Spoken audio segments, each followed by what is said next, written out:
In the year 1805, in a city that still whispered prayers to survive its own memory, a book was closed and never meant to be opened again. It was not a book of spells, nor a political manifesto, nor a record of crimes laid before a court. It was a confession, written slowly, obsessively, across weeks and months, by a single unnamed soul in Lisbon. And when the final page was filled, the church did something almost unheard of. It refused absolution.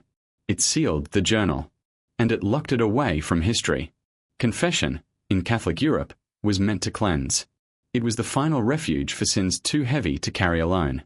No matter how dark the thought, how shameful the act, confession promised one thing above all else: mercy. The priest listened. God forgave. The soul was restored. But this journal broke that promise. Whatever was written inside crossed an invisible line, one that faith itself would not step over. The ink did not bring relief. It brought fear.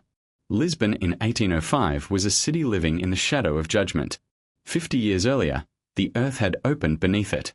The great earthquake of 1755 had crushed churches, swallowed streets, and drowned thousands beneath the sea. For survivors, it was not just a natural disaster. It was a message. God had spoken through fire and stone, and the city never truly stopped listening. Even decades later, sermons still returned to divine punishment. Sin was not abstract. It was geological. Moral failure could bring buildings down. In this atmosphere, confession was not a private ritual. It was a form of survival. To confess was to distance oneself from catastrophe, to prove loyalty to God before the next tremor came. Priests were not just spiritual guides, they were moral gatekeepers, measuring the invisible weight of a city's guilt. And it was into this world that the confession journal emerged. The journal itself was not discovered by chance. It did not resurface centuries later in an attic or a private collection. It entered church records because it alarmed those trained to handle sin. The author, whose name was never recorded, was instructed, or compelled, to write instead of speak. Written confession was sometimes prescribed when a penitent could not control their thoughts, when speech failed, or when repetition itself became part of the sin. Writing slowed the mind. It created distance. At least, that was the theory. At first, there was nothing extraordinary about the entries. Guilt, shame, intrusive thoughts, the familiar vocabulary of devotion. But as the pages accumulated, something shifted. The confessions did not resolve. They multiplied. Each entry fed the next, as if the act of confessing was no longer releasing sin, but generating it. The journal became a mirror the writer could not stop looking into. What disturbed the clergy was not simply what was confessed, but how. The language grew dense, circular, obsessive. Certain sins were repeated with increasing urgency, as though rewriting them might finally make them real enough to destroy. Other entries hinted at acts the writer could not bring themselves to describe at all. They circled around unnamed deeds, apologizing for them without explanation, begging forgiveness for something left deliberately blank. And then there were the annotations. Faint marks in a different hand. Interruptions.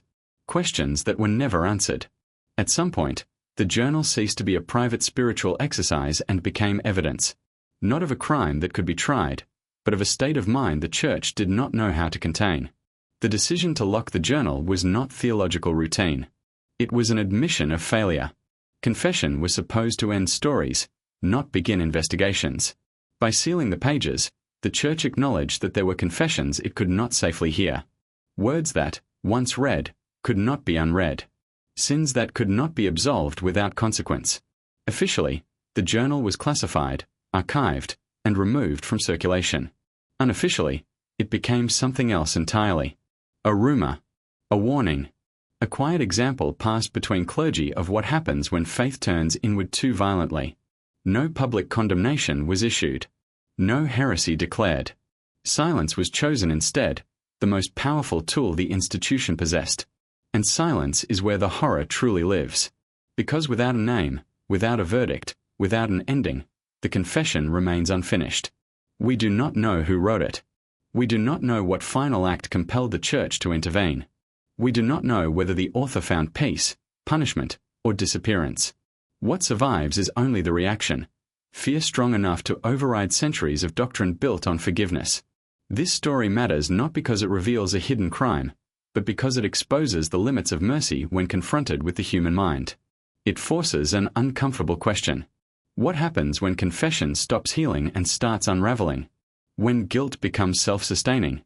When the act meant to save a soul instead threatens the structure built to contain it? The locked journal of 1805 is not just a historical curiosity. It is a snapshot of a moment when faith, psychology, and authority collided, and none emerged unscarred. It reminds us that institutions built to hear everything still decide what must never be heard at all. And somewhere, in the quiet stacks of ecclesiastical archives, a voice remains trapped on the page, confessing into the dark, unanswered, unforgiven, and unseen.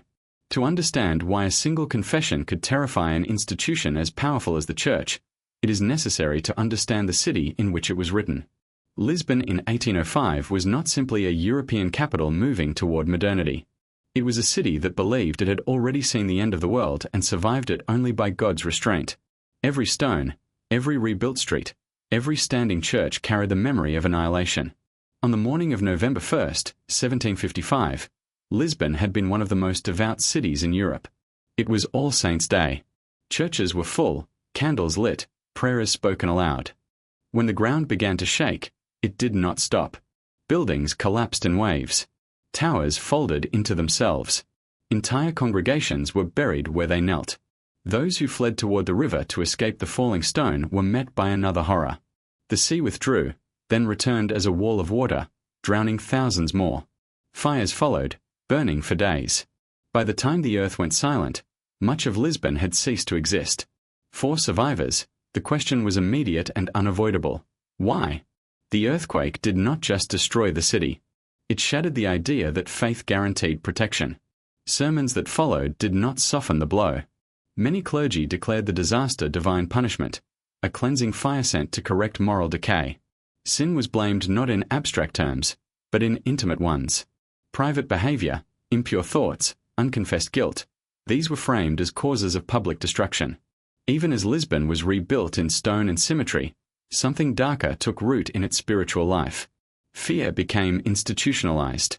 Confession was no longer merely a sacrament. It was a defense mechanism against catastrophe.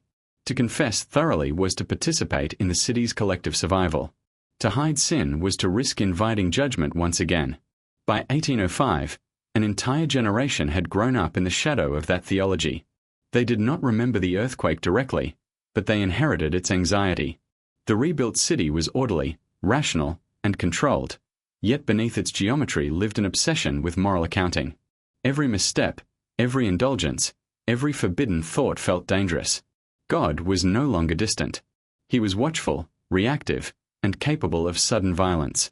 At the same time, Europe was changing. Enlightenment ideas had begun to circulate, even in deeply Catholic Portugal. Science challenged superstition. Reason questioned inherited authority.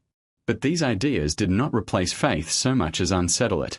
For many, this produced not liberation, but internal conflict. To doubt was itself sinful. To think critically was to risk damnation. The mind became a battleground where faith and fear fought without resolution. The Church, caught between old authority and new scrutiny, responded by tightening its grip on morality. Confession became more detailed, more frequent, more scrutinized. Penitents were encouraged to examine not only their actions, but their thoughts, their dreams, their impulses. Sin was no longer something you did. It was something you were capable of imagining. This environment proved fertile ground for spiritual anxiety. What modern psychology would later recognize as obsessive guilt or scrupulosity was, at the time, understood as a moral failing. Those who confessed too often were not seen as ill, but as dangerously self-focused. Their attention was turned inward, away from obedience and toward obsession. And obsession, unchecked, was believed to open the door to darker influences. Lisbon's clergy were trained to fear extremes. Excessive piety could be as threatening as heresy. Saints were rare. Fanatics were not. History was filled with examples of religious devotion slipping into visions, delusions, and public disorder. The Church had learned, through centuries of trial and error, that some spiritual fires must be smothered before they spread. Written confession emerged within this context as a containment strategy.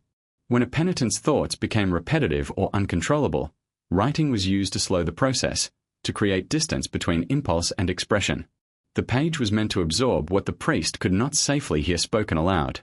Ink, unlike speech, could be sealed, archived, forgotten. But writing also preserved. It fixed thoughts in place. And in a city already haunted by memory, preservation carried its own danger. The Lisbon of 1805 was therefore a paradox. Outwardly stable, inwardly fragile. Devout yet anxious. Ordered yet afraid of chaos returning without warning. Its people lived with the knowledge that God's silence was not permanent. Judgment could arrive again, without explanation, without mercy. In such a climate, confession was both relief and risk. To confess too little was dangerous. To confess too much was worse. There existed an unspoken threshold, beyond which honesty became instability. And once crossed, there was no clear path back. The journal that would later be locked by the church did not emerge from a vacuum. It was born in a city that had learned to fear its own thoughts. A city where guilt was not just personal, but civic. Where the weight of one soul's corruption was imagined to have consequences for all. When the church encountered a confession that seemed to spiral rather than conclude, it was not merely dealing with one troubled individual. It was confronting the possibility that the systems designed to manage sin were themselves producing it. That fear, perhaps more than any specific act described in the journal, explains the severity of the response. Lisbon's history had taught its leaders that chaos begins quietly, with ignored signs, with private failings dismissed as harmless, with voices allowed to speak too freely. Locking the journal was, in this sense, an act of historical self-defense. A city that had already been destroyed once was unwilling to take chances with what it believed might provoke divine attention again. And so the confession was sealed not just against scandal, but against memory itself. Because Lisbon knew, better than most cities on earth, that some things, once remembered too clearly, have the power to bring everything down again. The most unsettling aspect of the confession journal is not what it contains, but who wrote it, or more precisely, who did not. Nowhere in the surviving references does a name appear. No signature closes the entries. No identifying mark claims ownership of the words. The author exists only through handwriting, tone, and absence. In a society obsessed with moral accountability, this anonymity is not accidental. It suggests deliberate erasure, either chosen by the writer or imposed by those who later handled the pages. What can be reconstructed comes from inference rather than record. The language of the journal is educated, formal, and precise, suggesting someone literate beyond basic devotion. This was not a laborer or a child. The vocabulary reflects theological familiarity, implying regular access to religious instruction. At the same time, the confessions reveal a private world, one shaped by isolation rather than communal life. This narrows the possibilities to someone close enough to the church to internalize its language, but distant enough to feel unseen. Gender, too, is obscured, though not entirely erased. Certain expressions of guilt and bodily shame align with how moral instruction differed between men and women in early 19th century Portugal. The fixation on internal impurity rather than external scandal hints at a person whose actions were less visible, whose sins were believed to reside in thought rather than behavior. This has led some historians to suspect the author may have been a woman, confined by social roles, taught to scrutinize the self more harshly than the world. But certainty is impossible. The ambiguity itself may be part of the tragedy. The handwriting offers another clue. Early entries are careful, evenly spaced, controlled. Over time, the script tightens. Lines crowd the margins. Letters become angular, then erratic. Ink grows darker, as if pressed harder into the page. These are not artistic choices. They are physical traces of a mind under strain. Writing, which was meant to discipline thought, begins to betray it. There is evidence that the journal was not entirely voluntary. In several passages, the writer addresses an unnamed authority, apologizing for delays, justifying omissions, promising improvement. This suggests oversight. A confessor who requested documentation. A priest who believed writing would stabilize the penitent. The journal becomes a performance of obedience, as much as an expression of guilt. Yet even within this framework, the author resists. Certain topics are returned to repeatedly without resolution. Others are acknowledged only to be withheld. I cannot write it. One line reportedly reads, followed by a blank space deliberately left on the page. This absence speaks louder than any confession. It reveals a struggle between the demand to reveal everything and the instinct to protect something unspeakable. What emerges is a portrait of a person trapped between devotion and self-surveillance. The journal is not a diary in the modern sense. It contains no joy, no ordinary detail of life. There are no references to weather, meals, or daily routine. Everything is filtered through moral evaluation. The self exists only as a problem to be solved. This kind of interiority was encouraged by the Church, but only up to a point. Reflection was meant to lead to correction. Examination of conscience was supposed to end in absolution. In this journal, reflection leads only to further fragmentation. The author does not move forward. They spiral. There is no indication that the writer believed themselves evil in a grand, dramatic sense. There are no claims of possession, no declarations of allegiance to forbidden forces. Instead, the fear is quieter and more corrosive. The author worries about contamination, that their thoughts might spread harm, that their inner life might be dangerous to others. This belief mirrors the post-earthquake theology of Lisbon, where individual sin was linked to collective catastrophe. At times, the journal reads less like a confession and more like a self-interrogation. The writer questions their own memories, doubts their own intentions, reconsiders events already confessed. This repetition suggests not deception, but instability. A mind that no longer trusts itself to know what is true. The absence of any external corroboration is striking. No names of accomplices. No locations. No dates. The world outside the self barely exists. This isolation deepens the sense that the author was socially constrained, perhaps physically confined, or emotionally cut off. Confession becomes their only outlet, and even that outlet is regulated. One of the most haunting aspects of the journal is the way the author anticipates judgment before it arrives. They apologize in advance for sins they fear they might commit. They confess thoughts they have not acted upon, treating imagination as equivalent to action. This reflects the moral instruction of the time, but taken to an extreme. The writer becomes both sinner and judge, prosecuting themselves without mercy. There is also a noticeable shift in how God is addressed. Early entries speak of mercy, forgiveness, and guidance. Later ones speak of surveillance, inevitability, and silence. God is no longer a presence to be reached, but a force to be endured. This theological shift mirrors the psychological descent unfolding on the page. The anonymity of the author may have been preserved to protect their family, their confessor, or the institution itself, but it also serves a symbolic function. Without a name, the journal becomes universal. It could belong to anyone raised under enough pressure, fear, and introspection. The lack of identity allows the confession to stand not as a singular anomaly, but as an extreme expression of a system that encouraged self-erasure in the name of purity. When the Church ultimately sealed the journal, it did not just lock away disturbing content. It locked away a person. A voice that had been trained to speak only through confession was denied even that final audience. The author disappears from history not because they were insignificant, but because they were too revealing. What remains is a set of pages bearing the weight of a mind that tried, desperately, to be good in a world that defined goodness as constant self-suspicion. The journal does not tell us who the author was in life. It tells us who they became in private. And perhaps that was the most dangerous revelation of all. In early 19th century Portugal, confession was not merely a spiritual exercise. It was a mechanism through which order was maintained, both within the soul and across society. The sacrament carried theological weight, but it also functioned as a form of moral administration. To confess was to submit oneself to scrutiny, to accept guidance, and to align personal behavior with institutional expectations. The Church did not simply absolve sin. It categorized, managed, and contained it. From childhood, believers were taught that nothing was hidden from God. Thoughts mattered as much as actions. Desire itself could be sinful. Confession was the moment when the invisible became visible, when private transgression was translated into language that could be assessed and corrected. But this translation was not neutral.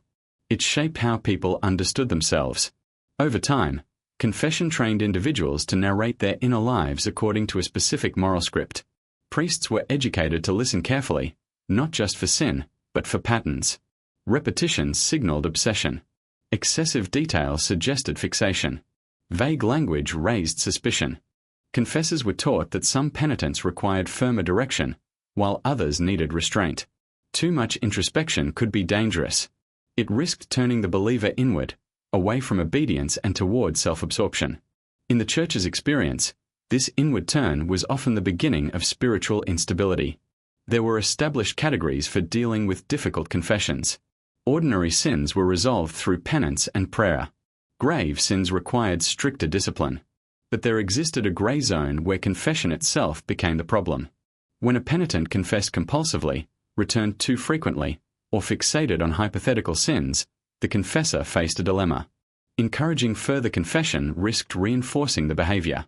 Discouraging it risked appearing to deny mercy. This is where control quietly replaced compassion. Written confession was one of several tools used to manage such cases. It created a record. It slowed the process. It allowed the priest to step back from immediate engagement. Most importantly, it transferred the burden from speech, which demanded response, to text, which could be delayed, reviewed, or ignored. Writing transformed confession from a sacrament into a document. Documents, unlike spoken words, could be classified. Church archives were not passive repositories. They were instruments of authority. What entered them did so under rules of access and silence. Certain texts were restricted not because they were false, but because they were destabilizing. Heretical treatises, scandalous testimonies, and morally ambiguous confessions were sometimes sealed to prevent interpretation by untrained minds. The danger was not that people would imitate sin, but that they would question the system that defined it. Within Catholic theology, absolution required three elements: contrition, confession, and satisfaction. The penitent had to be genuinely remorseful, fully honest, and willing to perform penance. If any element was missing, absolution could be withheld. This was rare, but not unheard of. More troubling was the case where all three elements were present, yet the confession itself seemed to deepen the penitent's distress rather than relieve it. Such cases challenged the Church's understanding of sin as something finite and resolvable. A confession that multiplied guilt suggested that the problem was not moral failure, but the framework itself. That realization carried enormous risk. If the sacrament designed to heal was causing harm, then authority was not just ineffective. It was complicit. Historically, the Church had encountered this problem before. Medieval mystics who recorded their visions were sometimes celebrated, sometimes silenced. Excessive devotion could inspire reform or provoke fear. The line between saint and heretic was often drawn after the fact, depending on how disruptive the devotion proved to be. In many cases, the safest response was suppression. By 1805, the Church was acutely aware of how fragile its position had become. Enlightenment thinkers criticized confession as intrusive and psychologically damaging. Political forces questioned clerical authority. Public scandal could ignite anti-church sentiment. In this climate, anything that suggested moral chaos within the sacrament itself was dangerous. The confession journal from Lisbon appears to have crossed this threshold. The problem was not that it revealed a shocking crime. It was that it revealed a mind shaped too perfectly by the logic of confession. A mind that had internalized surveillance so completely that it no longer required an external judge. The penitent judged themselves endlessly, relentlessly, without relief. From an institutional perspective, this was not a success story. It was a failure of moderation. The Church needed believers to be obedient, not consumed. Faith was meant to regulate life, not replace it entirely. When devotion collapsed into obsession, it threatened to produce not holiness, but disorder. Locking the journal was therefore an act of containment. It prevented the text from circulating. It shielded other clergy from encountering the same confusion. It protected the sacrament from being questioned through example. Officially, the Church could maintain that confession worked. Unofficially, it acknowledged that there were limits to what it could safely absorb. There was also the issue of responsibility. If the journal documented a psychological collapse encouraged by religious practice, who was to blame? The penitent? The confessor? The doctrine itself? None of these answers were acceptable. Silence offered a way to avoid all of them. The Church's power has often been misunderstood as absolute. In reality, it has always been cautious, aware of its own vulnerabilities. Authority depends not just on rules, but on belief in their effectiveness. A confession that undermined that belief could not be allowed to stand as an example. By sealing the journal, the Church transformed a personal spiritual crisis into an administrative matter. The penitent's voice was absorbed into the archive, stripped of immediacy, rendered inert. The problem was no longer a soul in distress. It was a document under restriction. This response may seem cold, but it followed a long institutional logic. Control was exercised not through punishment, but through erasure. The journal was not condemned publicly. It was simply removed from view. In doing so, the Church preserved its image of moral clarity, even as it quietly acknowledged the existence of something it could not resolve. The tragedy is that the system designed to guide the penitent left them nowhere to go. Confession demanded exposure, but offered no language for excess. When honesty became too complete, it ceased to be acceptable. The journal reveals this paradox with unsettling clarity. It shows how easily care can become control, and how quickly salvation can turn into silence when a voice speaks too much truth. The earliest entries in the confession journal are, at first glance, unremarkable. They resemble hundreds of other penitential writings produced in Catholic Europe at the time. There is humility, apology, and a careful cataloguing of faults. The writer opens with language shaped by instruction rather than impulse, repeating phrases commonly taught in confessionals. There is an effort to be orderly, to prove sincerity through structure. Sin is listed, examined, and presented for judgment. These initial confessions focus on what would have been considered ordinary moral failures. Moments of pride, lapses in prayer, fleeting impure thoughts. The writer expresses shame for distraction during Mass, for resentment felt toward others, for moments of doubt that crept in uninvited. None of this would have alarmed a confessor. It was the expected vocabulary of a devout conscience trained to monitor itself closely. Yet even in these early pages, there is a tone that feels slightly misaligned. The guilt expressed is disproportionate to the acts described. Minor infractions are treated with the gravity of grave sin. The writer returns to the same moments repeatedly, rephrasing them, questioning whether they were fully confessed, worrying that some detail may have been overlooked. Confession does not resolve uncertainty, it multiplies it. The language is precise, almost clinical. The writer dissects their own thoughts as though they were foreign objects, analyzing intent, duration, and frequency. There is a clear fear of omission. The writer seems convinced that forgetting a single thought, failing to articulate a fleeting impulse, could invalidate the entire confession. This reveals a belief that confession is not about honesty, but completeness. And completeness, for a human mind, is impossible. At this stage, the journal still addresses God directly. Mercy is invoked. Forgiveness is expected. The writer believes that if they confess correctly, relief will follow. But there is also an undercurrent of anxiety, a sense that the rules are unclear. How much detail is enough? When does reflection become indulgence? The journal reads like an attempt to solve a problem without knowing the criteria for success. One of the most striking features of these early entries is the absence of narrative. The writer does not tell stories. Events are stripped of context.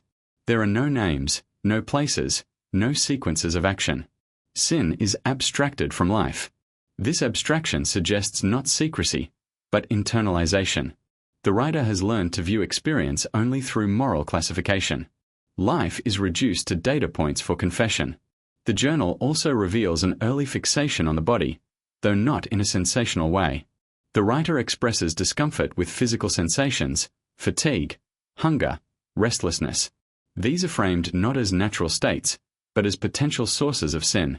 The body is treated with suspicion, as something that must be monitored and restrained. This aligns with the religious culture of the time, but the intensity of the scrutiny stands out. There is a recurring concern about intention. The writer worries not only about what they did, but about why they did it. A charitable act is questioned for hidden pride. A moment of silence is examined for laziness. Even obedience is suspect, as the writer fears it may be motivated by fear rather than love of God. This relentless interrogation leaves no safe ground. Every action contains the possibility of corruption. Despite this, the tone remains hopeful. The writer believes that diligence will be rewarded. There is trust in the process, even as it becomes exhausting. The journal feels like an offering, carefully prepared, meant to demonstrate seriousness and devotion. The writer is trying to be seen, understood, corrected. But there are subtle signs that the act of writing itself is becoming compulsive. Entries grow longer. The same sins are revisited with increasing specificity. The writer apologizes for repeating themselves, then repeats again. There is an awareness of excess, but no ability to stop. Writing becomes a ritual, performed not to confess new sins, but to manage anxiety. The journal also begins to reveal a growing fear of the mind itself. Thoughts are described as intrusive, unwanted, arriving without permission. The writer expresses shame for ideas that appear spontaneously, as though the mere presence of a thought constitutes consent. This reflects a theological framework that equates imagination with intention, but the writer takes it further. They fear that their own mind is working against them. At times, the writer asks whether certain thoughts are sins at all, or simply temptations. But these questions are not resolved. Instead, they are recorded as additional confessions. Doubt itself becomes another entry in the ledger of guilt. The journal begins to feel less like communication and more like containment. Writing is used to trap thoughts on the page, to prevent them from lingering in the mind. The early entries also reveal a profound fear of deception.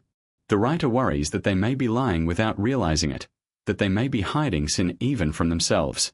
This creates a recursive problem. If self-knowledge is unreliable, then confession can never be complete. The writer is caught in a loop where sincerity is always in question. What makes these early confessions unsettling is not their content, but their intensity. The writer is not rebelling against moral law. They are drowning in it. There is no sense of transgression as thrill or defiance. Sin is not desired. It is feared. The writer's entire identity is organized around avoidance, vigilance, and self-correction. From a modern perspective, these entries resemble the early stages of what would later be recognized as obsessive-compulsive religious anxiety. But in 1805, there was no such language. The only available framework was sin. Every symptom had to be interpreted morally. Distress was not a condition to be treated. It was evidence of failure. The Church, at this point, likely saw nothing alarming. A devout penitent struggling with conscience was not unusual. The recommendation to continue writing may have seemed appropriate. The system had not yet revealed its limits. But in these early pages, the foundation of what would follow is already visible. The journal is not moving toward peace. It is tightening. The writer is becoming more trapped inside their own scrutiny. Confession, meant to be a release, is becoming a closed circuit. The danger lies in the fact that nothing dramatic has happened yet. There is no rupture, no scandal, no forbidden act. Only a mind slowly turning inward, sharpening its tools, preparing for a descent that no one, at this stage, recognizes as irreversible. At some point in the journal, the careful order begins to break down. There is no single entry that marks the change, no dramatic confession that signals a fall from grace. Instead, the shift is gradual, almost imperceptible at first. The sentences grow longer. The pauses between entries shorten. What was once a disciplined exercise becomes urgent, even frantic. The act of confession no longer follows sin. It anticipates it. The writer begins to confess thoughts before they fully form. A sentence will trail off, interrupted by another, as if the mind is racing faster than the hand can follow. There is a growing fear that delay itself is sinful, that waiting to confess allows corruption to deepen. Writing becomes immediate, reactive, driven by anxiety rather than reflection. The journal is no longer a record of the past. It is a defense against the present. This is the moment when confession turns inward completely. The writer no longer describes actions or even discrete thoughts, but states of being. Restlessness, confusion, dread. These are framed as moral failures rather than emotional ones. The writer apologizes for feeling unsettled, for lacking clarity, for not experiencing the peace they believe faith should provide. Calm becomes a moral expectation, and its absence a source of shame. The language of the journal begins to loop. Certain phrases recur obsessively, sometimes multiple times within the same entry. Apologies are layered on top of apologies. The writer begs forgiveness for begging forgiveness too often. This self-referential guilt creates a closed system. Every attempt to correct the problem becomes part of the problem itself. There is also a noticeable change in how the writer addresses authority. Earlier entries spoke outward, toward God or an unseen confessor. Now the tone turns inward. The writer argues with themselves, questions their own sincerity, accuses their own motives. The confessor's voice has been internalized. Judgment no longer requires an external presence. The writer has become their own tribunal. This internalization is crucial. Confession was designed to externalize guilt, to remove it from the individual and place it within a ritual that promised resolution. Here, the opposite occurs. Guilt is absorbed, concentrated, refined. The more the writer confesses, the more sin they discover. The journal becomes proof not of cleansing, but of contamination. One of the most disturbing developments is the expansion of what qualifies as confession-worthy. The writer begins to catalogue fleeting sensations, involuntary images, even bodily reactions that occur without conscious intent. A sudden thought, a physical response, a dream remembered only in fragments, all are treated as potential evidence of moral corruption. The boundary between self and sin dissolves. Everything becomes suspect. Dreams take on particular importance. The writer worries that dreams reveal hidden desires, truths that waking consciousness suppresses. They confess dreams they barely remember, apologizing for the possibility that something sinful occurred within them. Sleep, once a refuge, becomes another arena of moral risk. There is no rest, only vigilance. At this stage, the journal shows signs of deep exhaustion. The writer expresses weariness not just of sin, but of the process of confession itself. They apologize for feeling tired of confessing, then confess that apology as ingratitude. This endless recursion traps them in a cycle without exit. There is no final confession that will satisfy the demands they have internalized. The entries also begin to blur time. Days and nights lose distinction. The writer struggles to remember when certain thoughts occurred, or whether they occurred at all. This uncertainty does not bring relief. It intensifies guilt. If memory cannot be trusted, then nothing can be confidently absolved. The writer fears that forgotten sins remain active, accumulating silently. Language itself begins to strain. The writer uses metaphors of weight, pressure, and enclosure. They describe feeling watched, not necessarily by God, but by their own conscience. Silence becomes unbearable. When not writing, the writer fears that unconfessed thoughts are growing unchecked. Writing becomes compulsive, necessary to maintain a fragile sense of control. This is where the journal ceases to function as a spiritual tool and becomes a symptom. The act meant to regulate the mind is now driven by it. Confession no longer serves faith, it serves anxiety. But without an alternative framework, the writer has no way to understand what is happening.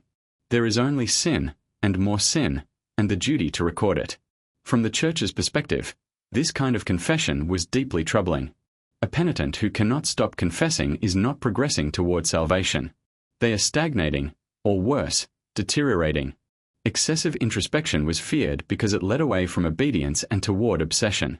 The faithful were meant to submit to guidance, not become consumed by self-analysis. The journal also begins to show signs of resistance, though not in the form of rebellion. The writer starts to question whether confession itself is harming them. These doubts are immediately framed as sinful thoughts, but their presence marks a critical turning point. The system is no longer unquestioned. The writer senses, dimly, that something is wrong. Yet even this realization offers no escape. To doubt confession is to doubt the Church. To doubt the Church is to risk damnation. The writer is trapped between suffering and fear, unable to abandon the practice that defines their relationship with God. The confessions grow more abstract, more philosophical. The writer worries about the nature of intention, the limits of free will, the possibility that they are incapable of purity. These are not questions meant to be answered in a confessional. They belong to theology, philosophy, medicine. But the writer has access only to the language of sin. This is the stage where the journal likely began to alarm its overseers. Not because of any single admission, but because of the pattern. Confession was no longer producing clarity. It was producing collapse. The penitent was not moving toward peace, but toward disintegration. The tragedy is that the writer is doing exactly what they have been taught to do. Examine, confess, repeat. The system offers no guidance for when obedience itself becomes destructive. There is no ritual for excess, no sacrament for exhaustion. By the end of this phase, the journal no longer reads like a plea for forgiveness. It reads like a struggle to remain intact. Confession has become obsession, and obsession has become identity. The writer no longer confesses sins they have committed. They confess the fact that they cannot stop confessing. This is the point of no return. The moment when the Church's most powerful tool reveals its shadow. The journal is no longer a path back to order. It is a record of how easily devotion, when pushed beyond human limits, can begin to unravel the very soul it was meant to save. As the journal continues, something new enters the confessions, not in the form of explicit revelation, but in omission. Where earlier entries strain to include everything, these pages circle around what cannot be said. The writer begins to acknowledge acts, thoughts, or knowledge that remain deliberately unnamed. The silence becomes intentional. And that silence is far more unsettling than any detailed admission. The language shifts subtly. Phrases like "what I cannot write" and "that which must not be named" appear more frequently. The writer apologizes not for the act itself, but for their refusal to describe it. This inversion is critical. Confession, by definition, requires articulation. To withhold is to resist the sacrament at its core. Yet the writer seems genuinely terrified of putting certain things into words, as if language itself might make them irreversible. There are repeated references to knowledge rather than action. The writer speaks of having learned something they should not have known, of understanding arriving too early or too clearly. This suggests that the transgression may not have been physical at all.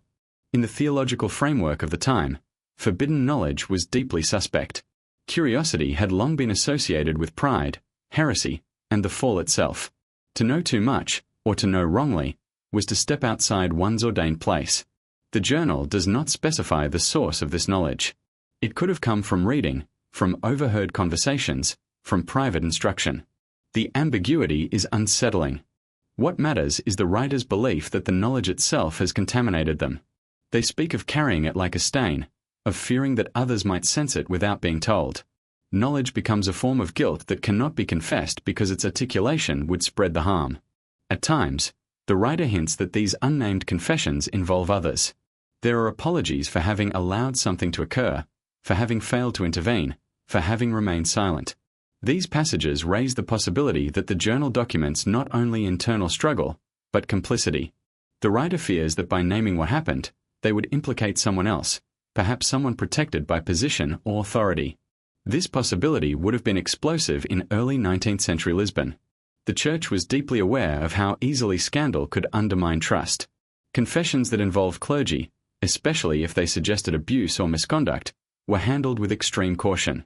Silence, in such cases, was often framed as prudence rather than suppression. The journal's refusal to name names may reflect not just fear, but instruction.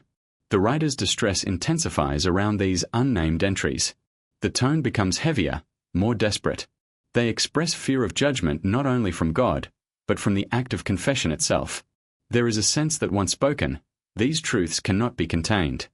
The writer seems to believe that certain words possess agency, that they can cause harm simply by existing. Blood appears as a recurring symbol during this phase of the journal. Not always literal, but evocative. The writer speaks of stains that cannot be washed away, of hands that feel marked. Blood, in Christian symbolism, is both redemptive and accusatory. It can cleanse or condemn. The ambiguity in the journal suggests that the writer no longer knows which meaning applies. Thresholds also recur. Doors, crossings, moments after which nothing is the same. The writer apologizes for having crossed a line, but refuses to describe what lay on the other side.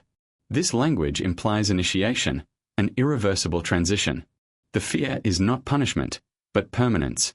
The Church would have recognized these patterns. Vague confessions, symbolic language, refusal to specify acts, these were classic warning signs.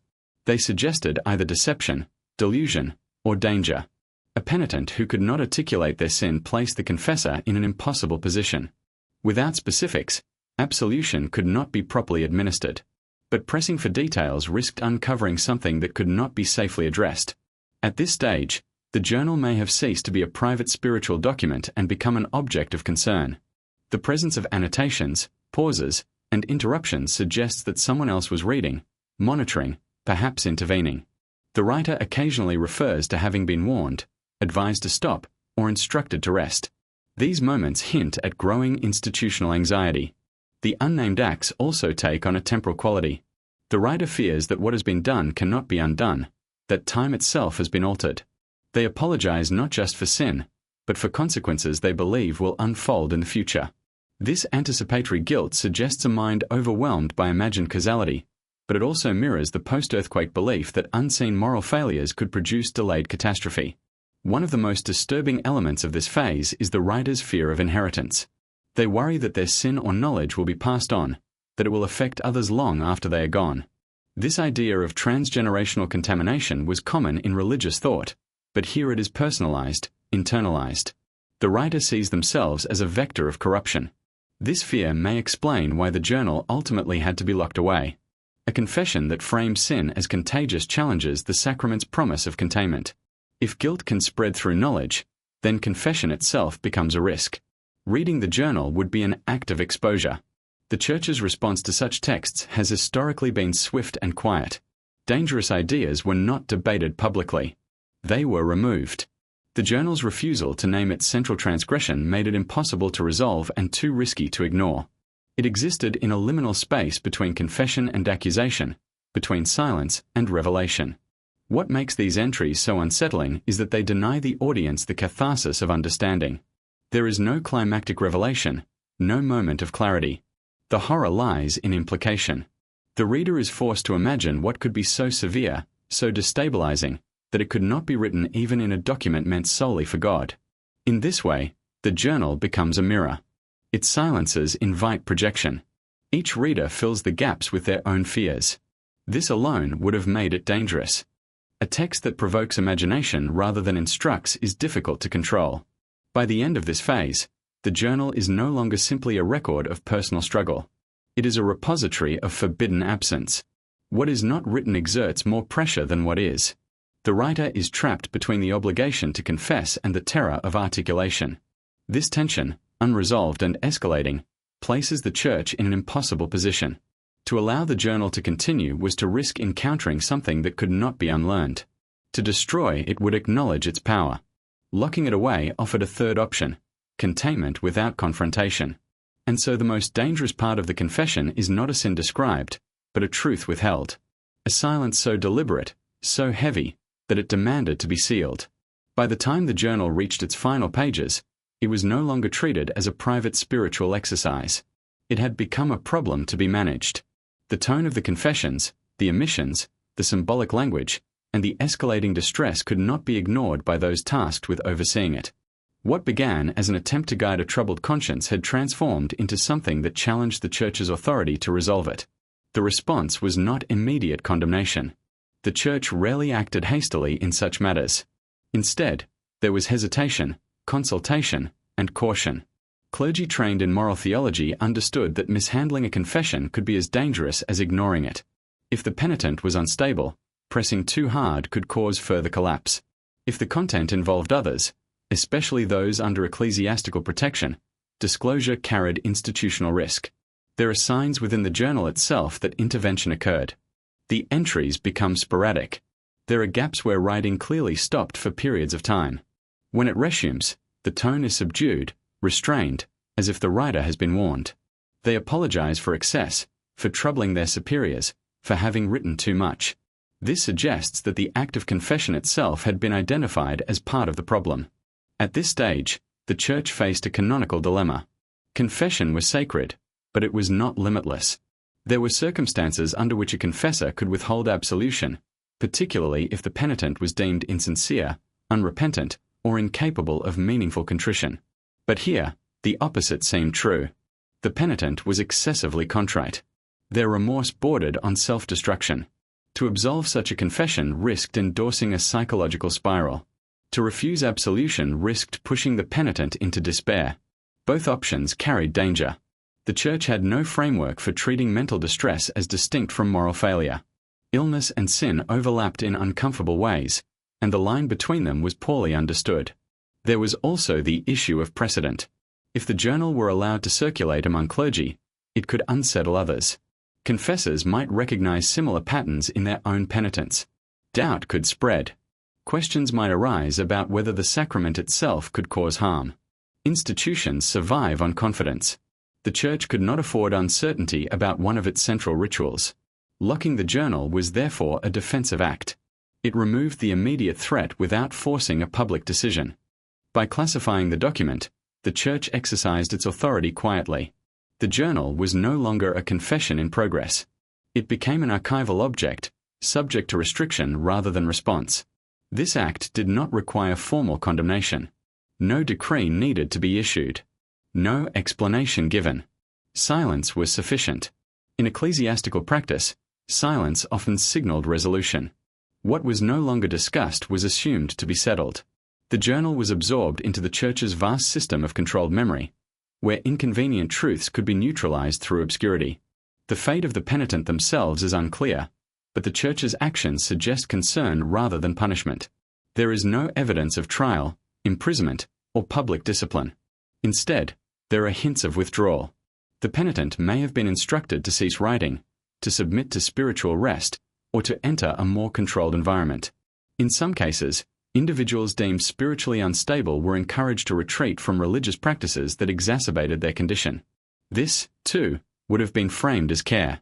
Yet this care came at a cost. The penitent's primary means of expression was taken away. Writing had become their way of coping, however flawed. Removing it without offering an alternative likely intensified their isolation. The Church solved the problem administratively, but the human consequences remain unknown. From the Church's perspective, the journal had crossed a threshold. It was no longer edifying. It was no longer safe. It risked undermining the clarity of doctrine by exposing its psychological strain. The decision to seal it was not about the sin itself, but about the effect of encountering it. Church archives are often imagined as neutral repositories, but they are curated spaces. What is preserved and what is restricted reflects institutional priorities. Documents that reinforce authority are made accessible. Those that complicate it are hidden. The confession journal fell into the latter category. Once sealed, the journal was effectively removed from time. It could not influence future confessors. It could not be cited as precedent. It could not be interpreted, reinterpreted, or misunderstood. Its silence became its function. The danger it posed was neutralized not by destruction, but by inaccessibility. This choice reflects a broader pattern in church history. When faced with phenomena that blur the line between devotion and disorder, the institution has often chosen containment over confrontation. Mystical writings were sometimes buried. Radical interpretations quietly suppressed.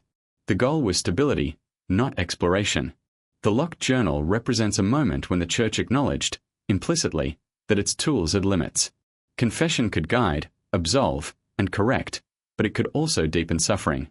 That possibility was too destabilizing to address openly. Better to isolate the case as an anomaly. The tragedy is that the journal may have been more valuable as a warning than as a threat. It documented, in real time, the psychological cost of excessive moral scrutiny.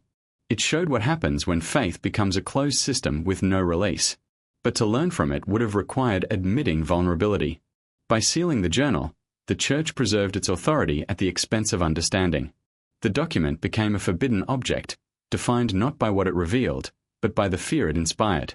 Its contents were judged too volatile for exposure, too ambiguous for resolution.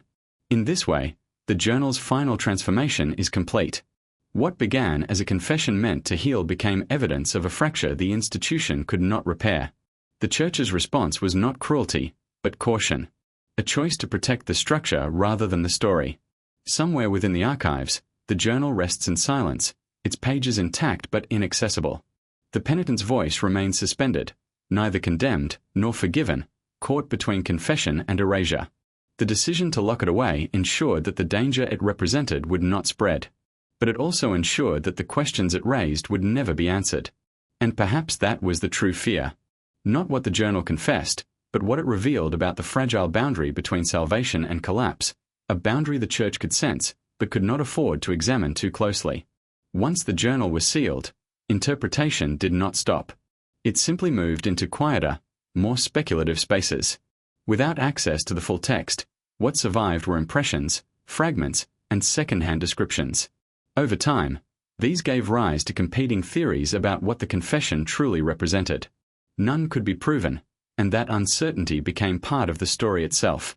One interpretation frames the journal as a case of severe religious scrupulosity, a condition now recognized as a form of obsessive-compulsive disorder centered on moral and spiritual anxiety. From this perspective, the unnamed author was not confessing extraordinary sins, but experiencing an extraordinary inability to tolerate uncertainty. Every thought required examination. Every impulse demanded confession. The journal, in this view, documents the slow collapse of a mind overwhelmed by a moral system that offered no room for psychological variation. Supporters of this interpretation point to the escalating introspection, the fear of thoughts rather than actions, and the endless repetition. They argue that the Church, lacking a medical framework, misinterpreted illness as spiritual danger. Locking the journal was not an attempt to hide a crime, but to isolate a case that revealed the sacrament's unintended harm. The danger lay not in what was confessed, but in how confession itself had become pathological. Yet this explanation does not satisfy everyone. It accounts for the obsession, but not for the deliberate silences. Mental illness alone does not fully explain why certain acts were acknowledged but never named. Nor does it explain the Church's extraordinary caution. Religious scrupulosity was not unknown. Cases existed, but they were rarely sealed away in this manner. Another theory suggests the journal contains a coded confession of a crime. Not a single dramatic act, but a series of transgressions that could not be spoken without legal or social consequence. The vagueness, in this reading, is strategic. The author confesses enough to ease conscience, but not enough to invite prosecution. The Church, upon recognizing the implications, chose silence over scandal. This interpretation gains weight from the hints of complicity and the fear of implicating others. If the journal documented abuse, neglect, or violence, especially involving someone under ecclesiastical protection, then sealing it would have served multiple purposes. It would protect the institution, prevent public outrage, and maintain the sacrament's image as a safe space. The absence of names becomes not just fear, but instruction. Still, there is a problem.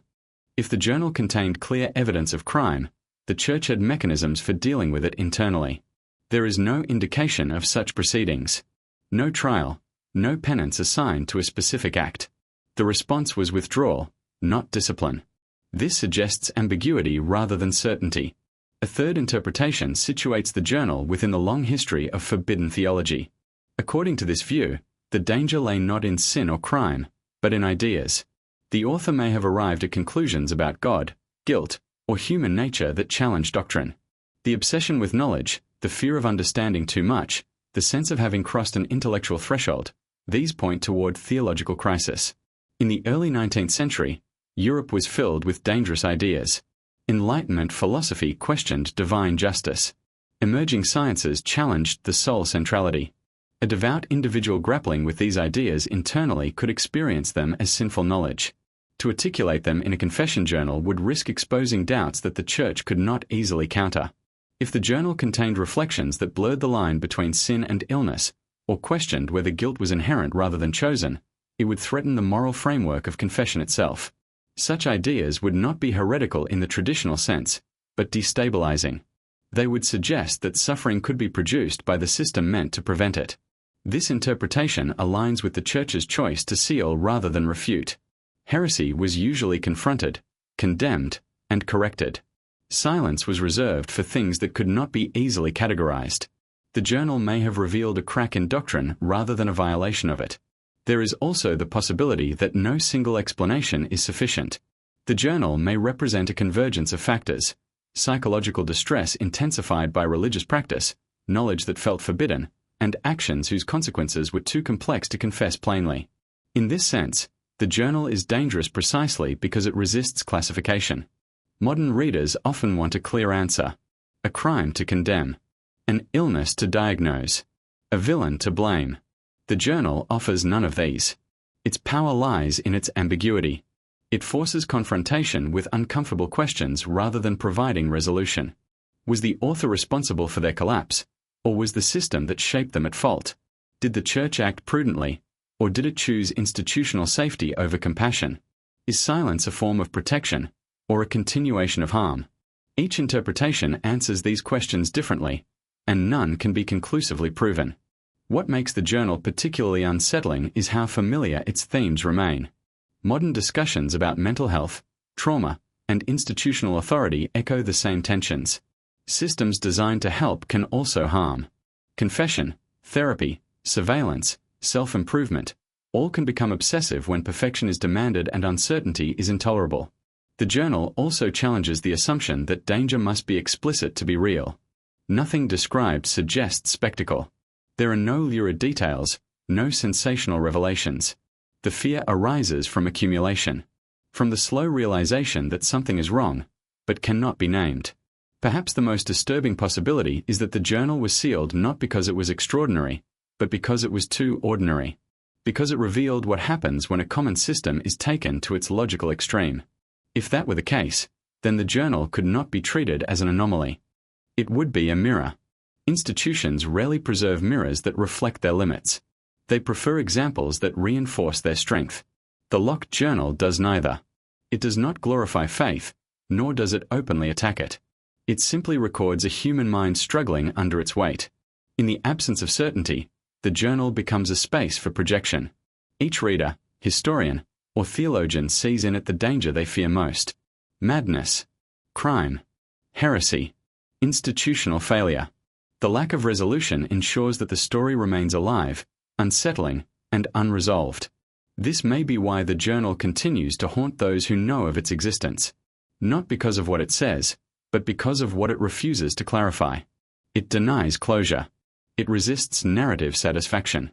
It leaves behind only questions, and the uncomfortable knowledge that some truths cannot be safely categorized. In the end, the journal's greatest threat may not have been to doctrine or authority, but to certainty itself. It suggests that human suffering does not always fit into moral frameworks, and that systems built to save souls can sometimes deepen their wounds. That realization, more than any specific confession, would have been reason enough to lock the pages away. After the journal was sealed, the record goes quiet. Not dramatically, not with a final judgment or a documented sentence, but with the kind of silence that suggests a decision has been made and will not be revisited. The archive notes end. The annotations stop. The penitent's voice disappears not because it was answered, but because it was no longer permitted to continue. What happened to the author after this point is unknown. There are no surviving references to punishment, exile, or public censure. This absence is telling. In an era when moral transgressions were often documented in detail, the lack of consequence suggests that the Church did not view the penitent as a criminal or heretic. Instead, the response appears to have been administrative, not judicial. The problem was contained rather than resolved. One possibility is that the author was instructed to stop writing altogether. If confession itself had become harmful, the most immediate remedy would have been withdrawal. Spiritual rest was sometimes prescribed to those overwhelmed by devotion. This could involve limiting religious practices, reducing self-examination, or placing the individual under guidance that emphasized obedience over introspection. Such measures would not have been recorded as punishment, but as care. Another possibility is quiet removal. Individuals deemed spiritually unstable were sometimes encouraged to retreat from public life. This could mean entering a convent, monastery, or other controlled environment where routines were fixed and introspection discouraged. In such spaces, personal narratives often disappeared into collective anonymity. If this occurred, the author's voice would have been absorbed into a system that valued silence over expression. There is also the possibility of death. Illness, both physical and psychological, claimed many lives quietly in the early 19th century. Without a name, without family records tied to the journal, the author's passing would leave no trace. The silence that follows the journal could simply mark the end of a life already narrowed to confession. What remains undeniable is that the author was erased from the historical narrative. The journal survives, but the person does not. This inversion is unsettling. The voice remains trapped in text, while the body, the context, and the consequences vanish. History often preserves outcomes, not processes. Here, only the process survives. The aftermath also reveals how institutions manage uncomfortable material. The Church did not destroy the journal. Destruction would have acknowledged its power. Instead, it preserved the object while removing its influence. Locked away, it could no longer shape discourse or inspire imitation. It existed, but only as a controlled artifact. This method of containment is subtle. It avoids confrontation. It avoids scandal. It allows the institution to move forward without publicly reckoning with what was encountered. Over time, silence does what argument cannot. It dissolves urgency. It turns crisis into curiosity, then into obscurity. For those who later became aware of the journal's existence, this silence became part of its mystique. A document significant enough to be preserved, yet dangerous enough to be hidden, invites speculation. But speculation is not the same as knowledge. The lack of resolution ensures that the story never settles into a stable interpretation. The disappearance of the author also raises ethical questions. If the journal documented suffering exacerbated by religious practice, was the response sufficient? Did containment protect the individual, or did it protect the institution at their expense? Without records, these questions cannot be answered. The silence that shields the church also shields it from accountability. There is a particular cruelty in this kind of erasure. The author was encouraged, perhaps even compelled, to articulate their inner life with brutal honesty. They complied. They wrote until language failed them. And when their honesty became inconvenient, it was removed from circulation. The voice that had been trained to confess was denied even the dignity of being heard. This pattern is not unique to this case. History is filled with individuals whose experiences challenged dominant systems and were therefore excluded from the record. What makes this case distinctive is the irony. The very act meant to produce transparency resulted in disappearance. Confession, intended to bring sin into the light, led instead to darkness. The aftermath also reveals the limits of archival memory. Archives preserve what institutions deem valuable. They also preserve what they fear, but in restricted form. The locked journal occupies a liminal space between these categories. It was not useful, but it was too significant to discard. Its continued existence suggests unresolved tension rather than closure. Over time, the journal's context faded. The theological debates, the psychological nuances, the specific fears of post-earthquake Lisbon receded into the background. What remained was a story stripped of detail, defined by absence.